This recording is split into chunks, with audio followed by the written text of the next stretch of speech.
اعوذ باللہ من الشیطان الرجیم بسم اللہ الرحمن الرحیم ما ننسخ من آیت او ننسها ناتی بخیر منها او مثلها الم تعلم ان اللہ علی کل شیء قدیر صدق اللہ العظیم رب اشرح لی صدری ویسر لی امری واحلل عقدۃ من لسانی یفقہوا قولی اللہم صلی علی محمد وعلی آلہ واصحابہ اجمعین۔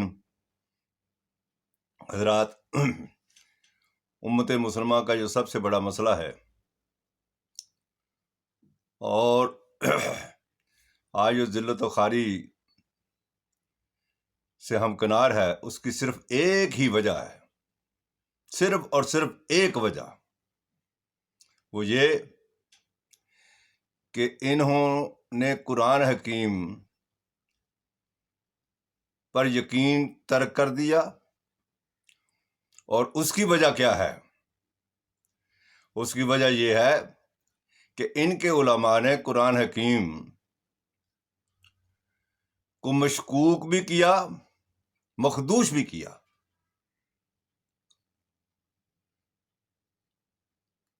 یہ جو آیت آپ کے سامنے میں نے تلاوت کی ہے، سورہ بقرہ کی آیت نمبر 106، اس سے انہوں نے مغالطہ بھی کھایا اور اس کو بہانہ بھی بنایا۔ ترجمہ سن لیجئے۔ جو ہم منسوخ کرتے ہیں کوئی آیت یا اسے بلا دیتے ہیں، لے آتے ہیں بہتر اس سے یا اس جیسا، کیا نہیں جانتے تم کہ اللہ تعالیٰ ہر شے پر قادر ہے؟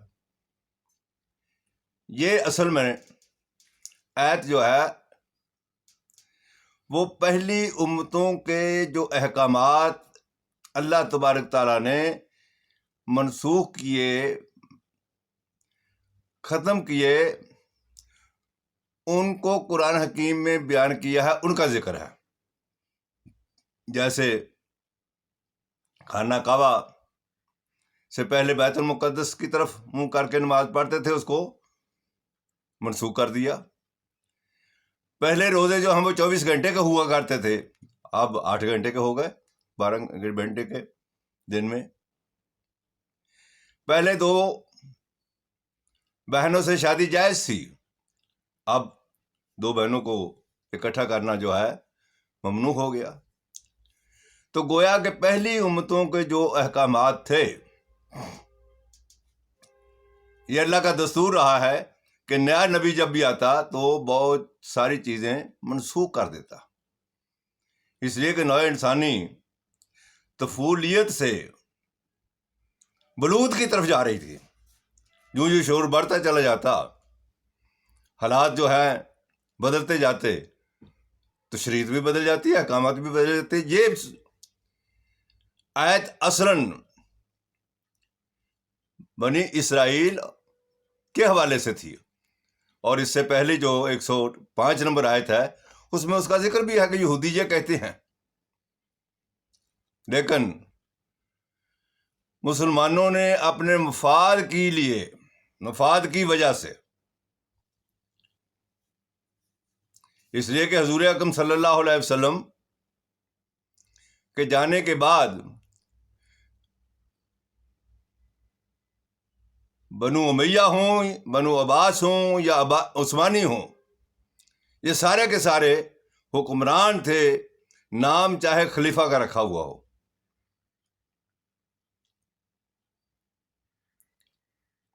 حضور اکرم صلی اللہ علیہ وسلم نے دنیا میں ایک ایسی شے متعارف کرائی جو اس سے پہلے نہیں تھی۔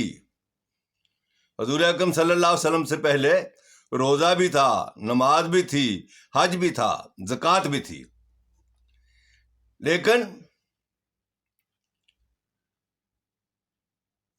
ایک نئی چیز جو پہلے نہیں تھی، اس کو متعارف کرایا، اس لیے کہ اللہ تبارک تعالیٰ کا حکم ہی یہ تھا، فک و رقبہ، گردنوں کو چھڑاؤ۔ حضور اکرم صلی اللہ علیہ وسلم کے دور میں روم کے اندر قیصر تھے حکمران، ایران میں کسریٰ تھے حکمران، ہندوستان میں شلوک تھے حکمران، چائنا میں تو تھے حکمران. یہی دنیا تھی. اور قریش کے اندر سرداروں کو وہی اختیارات حاصل تھے ہر قبیلے کے اندر جو بادشاہ کو روم میں اور ایران میں حاصل تھے. دنیا دو حصوں میں تقسیم تھی. ایک وہ گروہ تھا جس کے حقوق ہی حقوق تھے، بادشاہ ہے، اس کا خاندان ہے، اس کی نسل ہے پوری دنیا میں. اور دوسرا گروہ وہ ہے جس کے فرائض ہی فرائض ہیں، رعایا جسے کہتے ہیں. وہ غلام تھے یا غلاموں سے بھی بدتر تھے. ظلم کا ایک نظام تھا. بادشاہ ایک طرف تھے، رعایا ایک طرف تھی. نماز روزہ حج زکوٰۃ تو پہلے سے متعارف تھا. حضور اکرم صلی اللہ علیہ وسلم نے 105 جنگوں کے ذریعے سے بادشاہت کا خاتمہ کیا، بادشاہت ختم کی. اس لیے کہ بادشاہ مد مقابل آئے، مفاد پرست مد مقابل آئے، جس کا نتیجہ کیا ہوا کہ روم ختم، قیصر ختم، کسریٰ ختم. آج دنیا بادشاہت سے ابا کرتی ہے، بھاگتی ہے. یہ حضور اکرم صلی اللہ علیہ وسلم کا سب سے بڑا نوع انسانی پر احسان ہے. اس لیے کہ اللہ تبارک تعالیٰ نے شروع ہی میں فرمایا ان الانسان لیطغی، انسان جو ہے وہ سرکش ہے، طغیانی میں آ جاتا ہے جب وہ دیکھتا ہے کہ مجھے کوئی گرفت کرنے والا نہیں. حضور اکرم صلی اللہ علیہ وسلم کو اللہ تبارک تعالیٰ نے فرمایا فک و رقبہ، گردنیں چھڑاؤ. اللہ تعالیٰ نے فرمایا ہم یہ چاہتے ہیں یری ونرید ان نمن علی الذین استضعفوا فی الارض، سورہ قصص کی آیت نمبر 5 اور 6، کہ جو دبائے گئے ہیں ان کو اٹھایا جائے. حضور اکرم صلی اللہ علیہ وسلم نے اٹھایا. لیکن جو ہی خلافت راشدہ ختم ہوئی، بنو امیہ نے دوبارہ امرہم شورا بینہم وان اکرمکم عند اللہ اتقاکم کی جگہ پھر دوبارہ وہی بادشاہت کا نظام قائم کر دیا. اب بادشاہ کے لیے غلام بھی چاہیے اور لونڈیاں بھی چاہیے.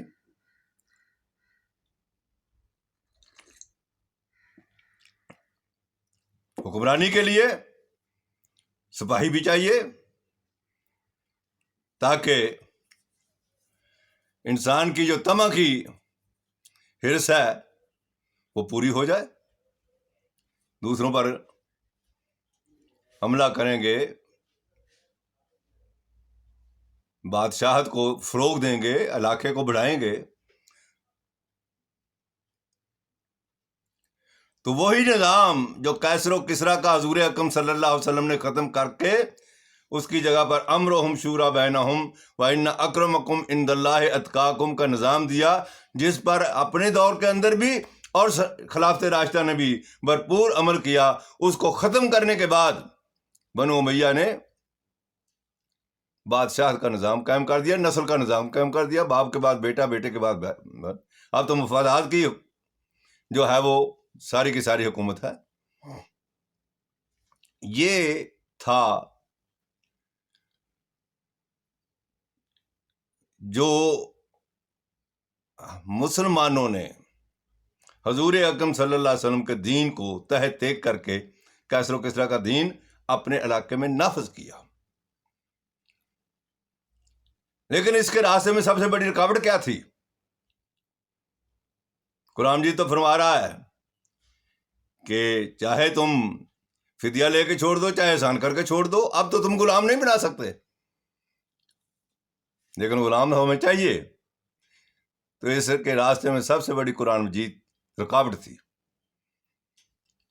لہذا علماء نے بادشاہوں کی خواہش کو پورا کرنے کے لیے قرآن حکیم کو ہی منسوخ کرنا شروع کر دیا. انہیں یہ بھی یاد نہیں رہا کہ ایک زمانہ آئے گا کہ لوگ یہ پوچھیں گے کہ جب اللہ تبارک تعالیٰ نے فرمایا کہ میں اس کی حفاظت کا ذمہ لیے بیٹھا ہوں، دنیا کے اندر واحد کتاب ایک ہے یہی جس کی حفاظت کا ذمہ اللہ تعالیٰ نے اٹھایا، تو پھر یہ بتائیں کہ آپ نے سورہ احزاب کی 213 آیات جو ہیں وہ کیسے کہہ دیا کہ وہ گم ہو گئی ہیں.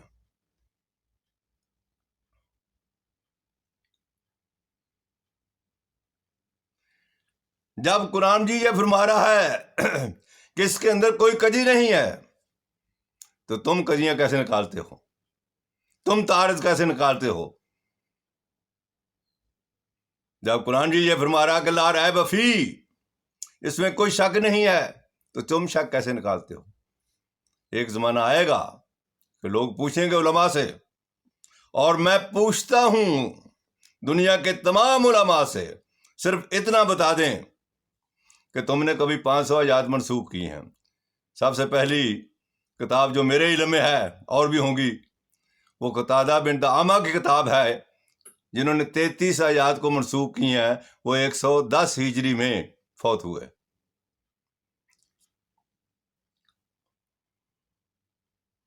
انہوں نے کیسے منسوخ کر دی جبکہ حضور اکرم صلی اللہ علیہ وسلم نے کوئی آیت منسوخ نہیں کی؟ اگر انہوں نے 33 منسوخ کی ہیں،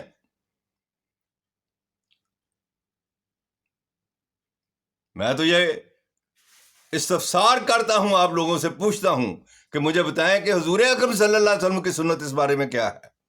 انہوں نے کتنی آیات منسوخ کی ہیں؟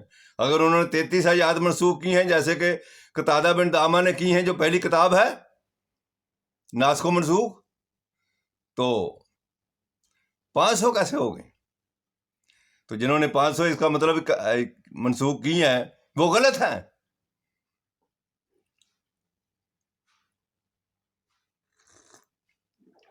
اگر حضور اکرم صلی اللہ علیہ وسلم نے 500 منسوخ کی ہیں تو علامہ سیوطی نے 20 کیسے کر دی؟ تو اس کا مطلب یہ ہے کہ علامہ سیوطی غلط ہیں. اور اگر حضور اکرم صلی اللہ علیہ وسلم نے 20 منسوخ کی ہیں تو حضرت شاہ ولی اللہ نے 5 کیسے کر دی؟ اگر حضور اکرم صلی اللہ علیہ وسلم نے 5 کی ہیں تو اس سے پہلے جو بھی 500 آیات منسوخ کرنے والے تھے، 20 منسوخ کرنے والے تھے، 33 منسوخ کرنے والے تھے، وہ سارے غلط تھے. اور ان کی بنیاد کے اوپر جو تفسیریں لکھی گئیں، جو فقہ بنائی گئیں، وہ ساری کی ساری غلط ہے. ہدایت تو قرآن مجید میں ہے. جب قرآن مجید کی ایک آیت کو بھی، زیر زبر کو بھی آپ اونچا نیچا کر دیں گے، آپ کا دین ختم ہو گیا. اللہ تبارک تعالیٰ فرما رہے ہیں حضور اکرم صلی اللہ علیہ وسلم کو کہ اگر بھی یہ کوئی اپنی طرف سے بات بنا لاتا تو ہم اس کا دایاں بازو پکڑتے اور اشارہ کاٹ دیتے. کیا یہ آیات شاہ ولی اللہ نے نہیں پڑھی؟ علامہ سیوطی نے نہیں پڑھی؟ قتادہ بن دعامہ نے نہیں پڑھی؟ اور آج جو علماء موجود ہیں انہوں نے نہیں پڑھی؟ لیکن بات مفاد کی ہے. چاہے مفاد وہ پیسے کا ہو، چاہے انا کا ہو، چاہے وقار کا ہو.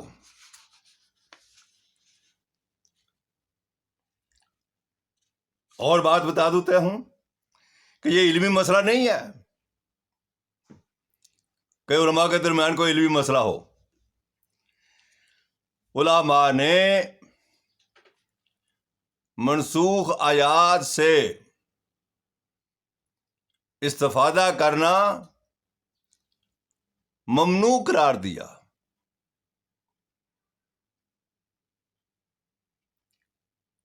تفسیرات احمدیہ بہت مشہور اور معروف کتاب ہے ملا جیون کی، درس نظامی میں اور ان میں پڑھائی جاتی ہے. اس حلقے میں بہت معروف ہے. وہ صفحہ 41 تفسیرات احمدیہ میں لکھتے ہیں، وہ سن لیجئے اور پھر علماء کے تصور کو سمجھ لیجئے، کیونکہ اس بات کا ہر شخص کو معلوم ہونا ضروری ہے کہ جو قرآن پر عمل کرتا ہے اور اس سے مسائل کا استنباط کرتا ہے کہ تعارض کے وقت یعنی اختلاف کے وقت اختلاف انہیں نظر آیا اس لیے کہ ان کو سمجھ ہی نہیں آئی قرآن مجید کی آیات کی۔ محدود ذہن کے ساتھ جب قرآن مجید کی آیات کو دیکھیں گے تو تعارض نظر آئے گا۔ کسی جگہ قید ہوگی، کسی جگہ شرط ہوگی، نظر آئے گا۔ ہر ایک نے اپنی اپنی اصطلاحات بنائی کہ تعارض کے وقت ہم بعد میں نازل ہونے والی پر عمل کریں گے، پہلے نازل ہونے والی آیت کو چھوڑ دیں گے۔ اس کا مطلب کیا ہوا کہ 500 آیات جو منسوخ آپ نے کی ہیں وہ ہیں جن پر عمل نہیں ہوگا۔ معاف کرنا۔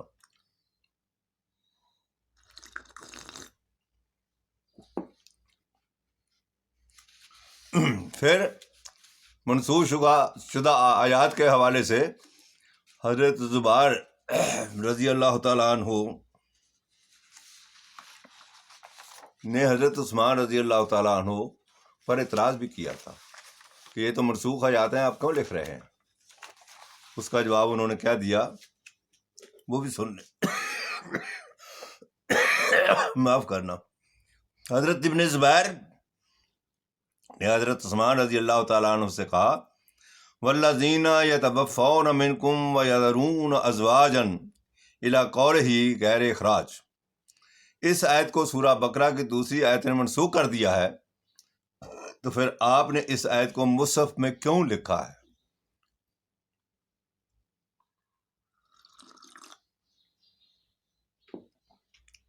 حضرت عثمان نے لکھا ہے، حضرت عثمان نے فرمایا اب دیجیے ہم اس آیت کو اسی طرح رہنے دیں گے، قرآن کی کسی آیت کو اس جگہ سے تبدیل نہیں کریں گے۔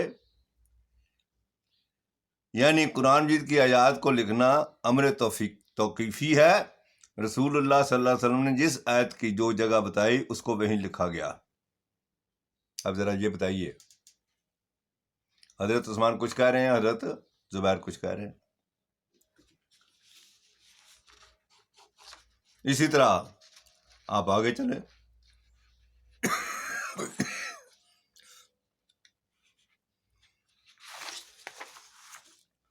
حضرت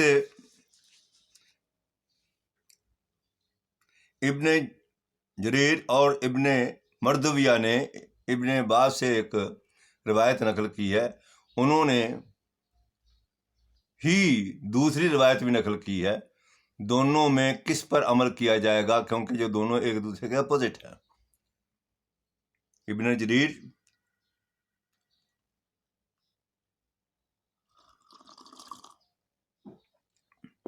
و ابن مردویہ نے ابن عباس سے آیت فَإِمَّا مَنٌّ بَعْدُ وَفِدَاء کے بارے میں روایت کیا ہے کہ یہ منسوخ ہے۔ اس کو منسوخ کرنے والی یہ آیت فَإِذَن سَلَخَ الْأَشْهُرُ الْحَرَامَ فَاقْتُلُوا الْمُشْرِكِينَ، پھر جب عزت والے مہینے گزر جائیں تو مشرکوں کو جہاں پاؤ قتل کر دو۔ یہ صفحہ 349 میں الناس کو منسوخ قتادہ بن دعامہ کی کتاب میں ہے کہ یعنی احسان کر کے چھوڑ دینا یا فدیہ لے کر کے کسی کو چھوڑ دینا یہ منسوخ ہے۔ وہی راوی ہیں ابن جریر و ابن مردویہ، انہوں نے حسن سے روایت کی ہے، وہ بھی سن لے۔ حجاج قیدی لے کر آیا، اس نے ان میں سے ایک قیدی ابن عمر کو دیا کہ آپ اس کو قتل کر دیں، تو انہوں نے فرمایا ہم کو اس کا حکم نہیں دیا۔ بلا شبہ اللہ تعالیٰ نے فرمایا ہے کہ جہاں تک جب تم ان سے خوب خون ریزی کر چکو تو خوب مضبوط باندھ لو، پھر یا معاوضہ لے کر چھوڑ دو یا بلا معاوضہ چھوڑ دو۔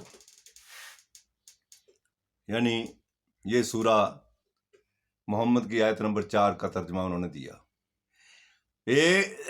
وہی راوی سورہ محمد کی آیت نمبر 4 کو منسوخ قرار دیتے ہیں، وہی راوی سورہ محمد کی آیت نمبر 4 سے دوسرا فیصلہ لیتے ہیں۔ بتائے امت کہاں کھڑی ہو؟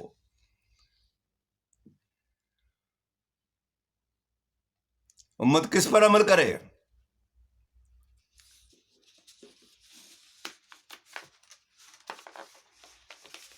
امت نے تو علماء کو رب بنا رکھا ہے۔ قرآن مجید کے اندر ہے نا، اتخذوا احبارهم ورهبانهم اربابا من دون اللہ، اللہ کو چھوڑ کر کے تم نے اپنے علماء کو رب بنا رکھا ہے۔ حضرت عدی بن حاتم رضی اللہ تعالی عنہ نے عرض کیا کہ اے نبی صلی اللہ علیہ وسلم، ہمارے بارے میں، اہل کتاب کے بارے میں قرآن مجید نے یہ ایلیگیشن لگایا ہے، لیکن ہم نے انہیں رب تو نہیں بنایا تھا، ہاں ان کی بات مانتے تھے۔ حضور اکرم صلی اللہ علیہ وسلم نے فرمایا کہ عدی، کیا تم ان کی ہر بات بغیر تحقیق کے مان نہیں لیتے تھے؟ انہوں نے عرض کیا یہ تو تھا۔ فرمایا یہی تو رب مان لینا۔ اے مسلمانوں، کیا تم بغیر تحقیق کے اپنے علماء کی باتوں کو نہیں مان لیتے؟ قرآن مجید ایک کسوٹی ہے، اس پر قرآن مجید کے اوپر علماء کی باتیں ہوں، ان کی فقہ ہو، ان کے اقوال ہوں، اس کسوٹی پر پرکھو۔ یہ اللہ تعالیٰ کا سب سے بڑا احسان ہے میرے اوپر، پوری دنیا کے اوپر، کہ قرآن حکیم اللہ تعالیٰ کی کتاب ہے اور محفوظ ہے۔ اللہ تعالیٰ اس پر ہمیں عمل کرنے کی توفیق عطا فرمائے۔ وآخر دعوانا ان الحمد للہ رب العالمین۔